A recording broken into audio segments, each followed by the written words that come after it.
Welcome to Jeep Federation. This is going to be a quick tutorial video for some of our customers that purchased our Halo LED headlights that have the white daytime running light and a turn signal, or even the RGB ones that have the turn signal function. This is kind of just to give you an idea how to wire up the Halo itself and how to get access to the wires. So what we need to do is essentially connect to the wires on the 7443 in the fenders. This bulb is essentially a dual filament bulb, which allows you to kind of have a daytime running light, also a blinker function. Now, to get access to it, all you have to do is remove these two 8mm bolts, which I already did, and you have a clip here that you can just pop right off.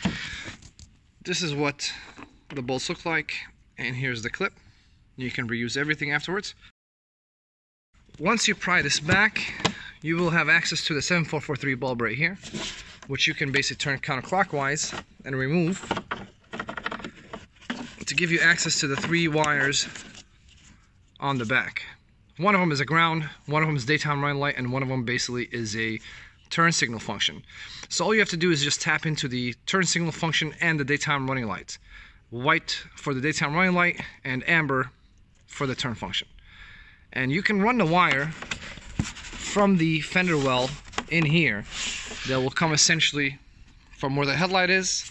You can pass it right through these areas right here, and it'll actually come right through the fender behind the liner and come out in this area right here.